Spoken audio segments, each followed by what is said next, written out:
Welcome back to അറബി academy. നമ്മൾ ഇന്ന് മൊഡ്യൂൾ സെക്കൻഡിലേക്ക് കടക്കണം. ഇതിൽ നമ്മൾ പ്രധാനമായിട്ടും അറബി ഗദ്യ സാഹിത്യത്തിൽ വലിയ പങ്ക് വഹിച്ചിട്ടുണ്ടായിരുന്ന ആളുകളെ പറ്റിയാണ് പഠിക്കാൻ പോകുന്നത്. അതിൽ ഒന്നാമത്തെയാള് അഷേഖ് മുഹമ്മദ് അബ്ദു. 1849 ജനിച്ചു, 1905 മരിച്ചു. അഷേഖ് മുഹമ്മദ് അബ്ദു. الشيخ محمد عبده മുഫക്കിർ വആലിമുൻ ദീനിയുൻ, മതപണ്ഡിതനാണ്, ചിന്തകനാണ്. വഫഖീഹുൻ വഖാലിൻ വകാതിബുൻ, എഴുത്തുകാരനാണ്. വമുജദ്ദിദുൻ ഇസ്ലാമിയുൻ മിസ്രിയുൻ, മിസ്റുകാരനായ ഇസ്ലാമിക നവോത്ഥാന നായകനാണ്. യുഅദ്ദു അഹദു ദുആത്തി النهضة والإصلاح في العالم العربي والإسلامي, ഇസ്ലാമികമായ അറബ് ലോകത്തിൽ നവോത്ഥാനത്തിൻ്റെയും നന്മ ഇസ്ലാഹ് പുനരുജ്ജീവനത്തിൻ്റെയും ഒരു ആളായിട്ടാണ് അഷേഖ് മുഹമ്മദ് അബ്ദു എണ്ണപ്പെടുന്നത്. റുമൂസ് തജ്ദീദ് ഫിൽ ഫിഖ്ഹിൽ ഇസ്ലാമി, ഇസ്ലാമിക ഫിഖ്ഹില് ഒരു പുതിയ ഒരു അടയാളമായിട്ടാണ് അഷേഖ് മുഹമ്മദ് അബ്ദുവിനെ കരുതപ്പെടുന്നത്. فهم بعد التقائه بأستاذه جمال الدين الأفغاني, അദ്ദേഹം തന്റെ ഉസ്താദായ ജമാലുദ്ദീൻ അൽ അഫ്ഗാനിയെ കണ്ടുമുട്ടിയതിനു ശേഷം, വളരെ ഇമ്പോർട്ടൻ്റ് ആയ ഒരു പോയിന്റ് ആണ്, അദ്ദേഹവുമായുള്ള അദ്ദേഹത്തിന്റെ കണ്ടുമുട്ടൽ വളരെ ഇമ്പോർട്ടൻ്റ് ആണ്. തന്റെ ഉസ്താദായ ജമാലുദ്ദീൻ അൽ അഫ്ഗാനിയെ കണ്ടുമുട്ടിയതിനു ശേഷം സാഹമ ഫി ഇൻഷാഇ ഹറക്കത്തിൻ ഫിക്രിയ തജ്ദീദിയ ഇസ്ലാമിയ ഫി അവാഖിറിൽ ഖർനി التاسع عشر വബിദായത്തിൽ ഖർനിൽ 20, 20-ാം നൂറ്റാണ്ടിന്റെ തുടക്കത്തിലും 19-ാം നൂറ്റാണ്ടിന്റെ അവസാനത്തിലും ഇസ്ലാമികമായ നവോത്ഥാന ചിന്ത നിർമ്മിക്കുന്നതിൽ വലിയ പങ്ക് വഹിച്ചു. അദ്ദേഹം ഇസ്ലാമിക ലോകത്തിന് ഇത്തരം നവോത്ഥാന ചിന്തകൾ നിർമ്മിക്കുന്നതിന് വലിയ പങ്ക് വഹിക്കുന്നത് തന്റെ ഉസ്താദായ ജമാലുദ്ദീൻ അൽ അഫ്ഗാനിയെ കണ്ടുമുട്ടിയതിനു ശേഷം മാത്രമാണ്. തഹ്ദുഫു ഇലൽ ഖളാഇ അൽ ജുമൂദ് അൽ ഫിക്രി വൽ ഹളരി, അതായത് നാഗരികമായ ചിന്താപരമായ ഒരു ജുമൂദിനെ ഇല്ലാതെയാക്കുക എന്നായിരുന്നത് അദ്ദേഹത്തിന്റെ ലക്ഷ്യം. നമ്മൾ ഇപ്പോൾ കണ്ടുകൊണ്ടിരിക്കുന്ന വിഷയങ്ങൾക്ക് അപ്പുറത്തേക്ക് ഇനി പുതുതായിട്ടൊന്നും ചിന്തിക്കേണ്ട എന്ന് പറയുന്ന ഒരു രീതിശാസ്ത്രം അറബ് ലോകത്തുണ്ടായിരുന്നു. നമ്മളെ പഴയ കാലങ്ങൾ തന്നെയാണ് ഏറ്റവും നല്ലത്, പുതിയ കാലത്ത് പ്രത്യേകിച്ചൊന്നും ആലോചിക്കേണ്ടതില്ല എന്ന് പറയുന്നൊരു സംഗതി.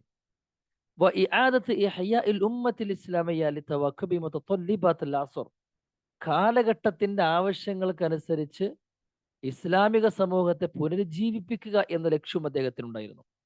കാലഘട്ടത്തിൽ ഓരോ വിഷയങ്ങൾ വരും. അപ്പൊ ആ വിഷയങ്ങൾ വരുമ്പോൾ ആ വിഷയങ്ങളെ അഡ്രസ് ചെയ്തുകൊണ്ട് പുതിയ വിജ്ഞാന സാഹിത്യങ്ങൾ ഉണ്ടാക്കണം എന്ന അഭിപ്രായം, എന്ന ഒരു ചിന്താരീതി മുന്നോട്ട് വെക്കുന്ന ഷെയ്ഖ് മുഹമ്മദ് അബ്ദു ആണ്. അദ്ദേഹം മുന്നോട്ട് വെക്കുന്നത് തന്റെ ഉസ്താദായ ജമാലുദ്ദീൻ അൽ അഫ്ഗാനിയെ കണ്ടുമുട്ടിയതിനു ശേഷമാണ്. അപ്പൊ അതാണ് ഈ ഒരു പാരഗ്രാഫിൽ വളരെ ഇമ്പോർട്ടൻ്റ് ആയി പറഞ്ഞിരിക്കുന്ന ഒരു കാര്യം. ബാക്കിയെല്ലാം സിഫത്താണ് കേട്ടോ. ഉലിദ മുഹമ്മദ് ബിൻ അബ്ദു ബിൻ ഹസൻ ഖൈറുല്ലാഹ്, അദ്ദേഹം ജനിക്കുന്നത് ഹിജറ വർഷം 1266 അഥവാ AD 1849 ഫി ഖറയത്തിൻ മഹല്ല നസ്ർ എന്ന് പറയുന്ന ഒരു സ്ഥലത്തിലെ ഗ്രാമത്തിൽ. ബിമർക്കസ് ഷബ്രാഹീത്ത് സെന്ററിലുള്ള നസ്ർ എന്ന് പറയുന്ന ഒരു ഗ്രാമത്തിൽ. ഫി മുഹഫലത്തിൽ ബുഹൈറ എന്ന പ്രവിശ്യയിലെ. അപ്പൊ ഇതാണ് ഇമ്പോർട്ടൻ്റ്, ഈ സ്ഥലമാണ് ഇമ്പോർട്ടൻ്റ്. നസ്ർ എന്ന് പറയുന്ന ഒരു ഗ്രാമത്തിലാണ് അദ്ദേഹം ജനിക്കുന്നത്. ലിഅബിൻ കാന ജദ്ദുഹു മിന തുർക്കുമാൻ, അദ്ദേഹത്തിന്റെ വാപ്പ തുർക്കുമാനിൽ നിന്നുള്ളതായിരുന്നു. ലിഅബിൻ, വാപ്പ. ആ വാപ്പാന്റെ ജദ്, വാപ്പാന്റെ വെല്ലിപ്പ തുർക്കുമാനിക്കാരനായിരുന്നു. അപ്പൊ അദ്ദേഹത്തിന്റെ പരമ്പര ചെന്നെത്തുന്നത് തുർക്കിയിലാണ്. വ ഉമ്മിൻ മിസ്രിയത്തിൻ, മിസ്രിക്കാരിയായ ഉമ്മാക്ക്. തൻതമി ഇലാ ഖബീലത്തിൻ ബനി അദിയിൻ അൽ അറബി, ബനി അദിയ് ഗോത്രത്തിലേക്ക് ചെന്നു ചേരുന്ന ഉമ്മ. വാപ്പയാണെങ്കിൽ വാപ്പാന്റെ പരമ്പര ശരിക്കും തുർക്കുമാനി, ഉമ്മാന്റെ പരമ്പര ശരിക്കും മിസ്ർ. മനസ്സിലായില്ലേ? ഉമ്മാന്റെ പരമ്പര ചെന്ന് ചേരും ബനി അദിയിൽ അറബിയ, ആ ഗോത്രത്തിലേക്ക്. ഇവരിൽ നിന്നാണ് അഷേഖ് മുഹമ്മദ് അബ്ദു എന്ന് പറയുന്ന ആള് ജനിക്കുന്നത്. درس في طنطا إلى أن تم 13 حيث التحق بالجامع الأحمدي. അങ്ങനെ അദ്ദേഹം ത്വൻത എന്ന് പറയുന്ന സ്ഥലത്ത് പഠിച്ചു. മിസ്റിലെ സ്ഥലമാണ് ത്വൻത. 13ാമത്തെ വയസ്സ് വരെ മിസ്റിലെ ത്വൻത എന്ന് പറയുന്ന സ്ഥലത്താണ് പഠിച്ചത്. പിന്നീട് അദ്ദേഹം അൽ ജാമി ഉൽ അഹ്മദിയിൽ ചെന്നു ചേർന്നു, അഹമ്മദ് യൂണിവേഴ്സിറ്റിയിൽ ചെന്നു ചേർന്നു. അഷ്ബഹ ബിഇബ്നു ഖൽദൂൻ ഫി കിബരി നഫ്സിഹി വസഫാഇ ഖൽഹി. ബുദ്ധിയുടെ കാര്യത്തിലും തന്റെ ആത്മവിശ്വാസത്തിന്റെ കാര്യത്തിലും ഇബ്നു ഖൽദൂന്റെ മാതിരിയായിരുന്നു വേണമെങ്കിൽ പറയാം. ഖാന റുബ അൽ ഖാമ, നല്ല ഉയരമുള്ള മനുഷ്യനായിരുന്നു. അസ്മർ അൽ ലൗൻ, വെളുത്ത് ചുവന്ന നിറമായിരുന്നു. കവിയൽ ബുനിയ, നല്ല ആകാര വടിവുള്ള ആളായിരുന്നു. ഹദ്ദുൽ ബസർ, നല്ല കാഴ്ചയുള്ള ആളായിരുന്നു. ബലീഗുൽ ഇബാറ, നല്ല സംസാര ശേഷിയുള്ള ആളായിരുന്നു. ഫസ്വിഹൽ ലിസാൻ, ദക്കിയൽ ഖൽബ്, നല്ല ഹൃദയ ബുദ്ധിയുള്ള ഒരാളായിരുന്നു. ഇതൊക്കെ അദ്ദേഹത്തെ പറ്റി വിശേഷിപ്പിക്കുന്ന വർത്തമാനങ്ങളാണ്. അത് ഏകദേശം ആ ലെവലിൽ തന്നെ നമുക്ക് എഴുതാം. ഇതേ വാക്ക് തന്നെ എഴുതണം നിർബന്ധമൊന്നുമില്ല. تأثر الشيخ محمد عبده بعدد من الرجال. ഷെയ്ഖ് മുഹമ്മദ് അബ്ദു ഒരുപാട് ആളുകളെ സ്വാധീനിക്കപ്പെട്ടിട്ടുണ്ട്, ഒരുപാട് ആളുകളാൽ സ്വാധീനിക്കപ്പെട്ടിട്ടുണ്ട്.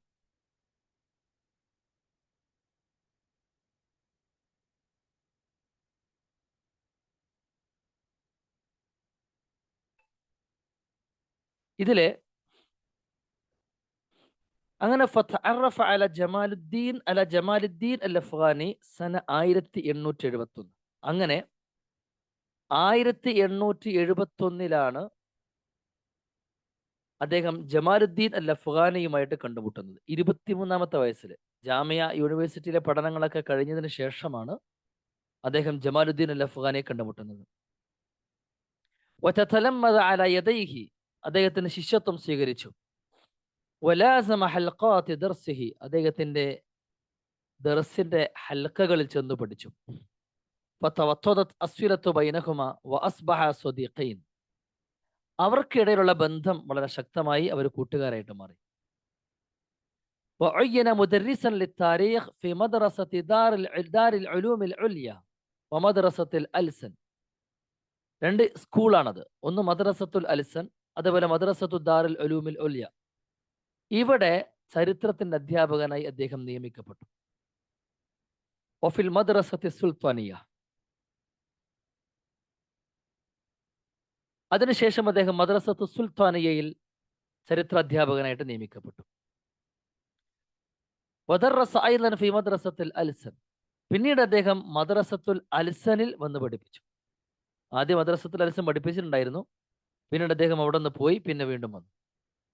اتصل محمد عبده بالرجل الثاني الذي كان له أثر كبير في توجيهه إلى العلوم العصرية.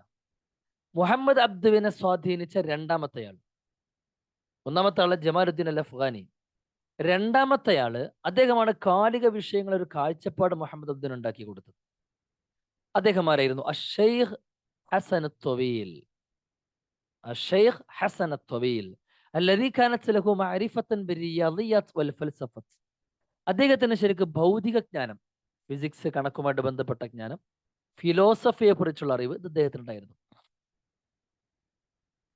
വകാന ലഹു ഇത്തിസാലും ബിസ്സിയാസ,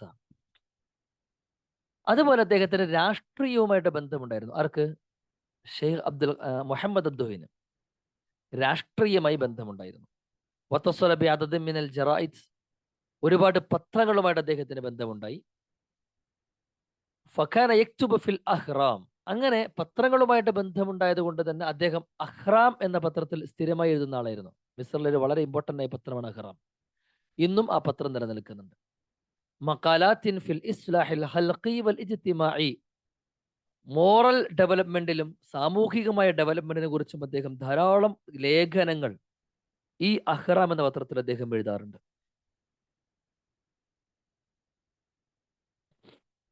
ഫഖതബ മഖാലൻ, ഒരു ലേഖനം അദ്ദേഹം എഴുതി. ഫിൽ കിതാബത്തി വൽ ഖലം, അൽ കിതാബത്ത് വൽ ഖലം, എന്ന വിഷയത്തിൽ. വആഖർ ഫിൽ മുദബ്ബിറുൽ ഇൻസാനി വൽ മുദബ്ബിറുൽ അഖ്ലി വറൂഹാനി എന്ന വിഷയത്തിൽ അദ്ദേഹം വേറെ ലേഖനം എഴുതി. വസാലിസൻ മൂന്നാമത്തത് അൽ ഉലൂമുൽ അഖ്ലിയ വദ്ദഅവതു ഇലൽ ഉലൂമിൽ അസ്രിയ, ബുദ്ധിപരമായ നോളജ്, സയൻസുകൾ, അതുപോലെ ആധുനിക കാലഘട്ടത്തിലേക്കുള്ള വിളിയാളം എന്ന് പറഞ്ഞുകൊണ്ട് ലേഖനം എഴുതി. ഇതൊക്കെ വളരെ ഇമ്പോർട്ടൻ്റ് ആയ ലേഖനങ്ങളാണ്. ഈ 3 ലേഖനങ്ങളുടെയും പേരുകൾ നിങ്ങൾ പഠിക്കണം. അൽ കിതാബത്ത് വൽ ഖലം, അൽ മുദബ്ബിറുൽ ഇൻസാനി വൽ മുദബ്ബിറുൽ അഖ്ലി വറൂഹാനി, മൂന്നാമത്തത് അൽ ഉലൂമുൽ അഖ്ലിയ വദ്ദഅവതു ഇലൽ ഉലൂമിൽ അസ്രിയ. ഈ 3 ലേഖനങ്ങളും പഠിക്കണം. അത് വലിയ കോളിളക്കം സൃഷ്ടിച്ച ലേഖനങ്ങൾ കൂടിയാണ്. തവല്ല റിയാസത്ത് തഹ്രീർ അൽ വഖാഇ അൽ മിസ്രിയ. അൽ വഖാഇ അൽ മിസ്രിയ എന്ന് പറയുന്ന ഒരു പത്രത്തിന്റെ ചീഫ് എഡിറ്റർ സ്ഥാനം അദ്ദേഹം ഏറ്റെടുത്തു. അൽ വഖാഇ ഉൽ മിസ്രിയ എന്ന് പറയുന്നത് മിസ്റിന്റെ ഔദ്യോഗിക പത്രമായിരുന്നു. ആ ഔദ്യോഗിക പത്രത്തിന്റെ ചീഫ് എഡിറ്റർ സ്ഥാനം അദ്ദേഹം ഏറ്റെടുത്തു. വകാന മിൻ നാസിരി സൗറത്തുൽ അറബിയ്യ ഫസുജിന ലിമുദ്ദത്തി 3 അശ്ഹുർ. അന്ന് മിസ്റിൽ ഉണ്ടായിരുന്ന ഒരു വിപ്ലവത്തിന്റെ പേരാണ് സൗറത്തുൽ അറബിയ്യ, അറേബ്യൻ വിപ്ലവം. ആ വിപ്ലവത്തിന്റെ സഹായിയായിരുന്നു ഷെയ്ഖ് മുഹമ്മദ് അബ്ദു. അങ്ങനെ അദ്ദേഹത്തെ ജയിലിൽ പിടിച്ചടച്ചു. 3 മാസത്തേക്ക് അദ്ദേഹം ജയിലിൽ പിടിച്ചടച്ചു. ഇത് വളരെ ഇമ്പോർട്ടൻ്റ് ആയ പോയിന്റ് ആണ്. അദ്ദേഹത്തിന്റെ ജീവിതത്തിൽ വളരെ ഇമ്പോർട്ടൻ്റ് ആയ സംഭവങ്ങളൊക്കെ നമ്മൾ നോട്ട് ചെയ്യണം. ഇപ്പൊ 3-മത്തെ വളരെ ഇമ്പോർട്ടൻ്റ് ആയ പോയിന്റ് ആണ് പറഞ്ഞത്. അദ്ദേഹം അറേബ്യൻ വിപ്ലവത്തിന്റെ സഹായികളിൽ ഒരാളായിരുന്നു ഷെയ്ഖ് മുഹമ്മദ് അബ്ദു. അങ്ങനെ അദ്ദേഹത്തെ ജയിലിൽ അടച്ചു 3 മാസം. വനുഫിയ ഇല ബൈറൂത്ത് ഫി 1881.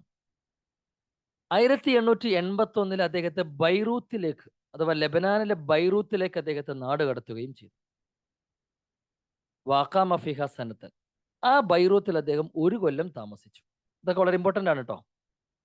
സുമ്മ സാഫറ ഇല പാരീസ്. പിന്നീട് അദ്ദേഹം ഫ്രാൻസിലെ പാരീസിലേക്ക് പോയി.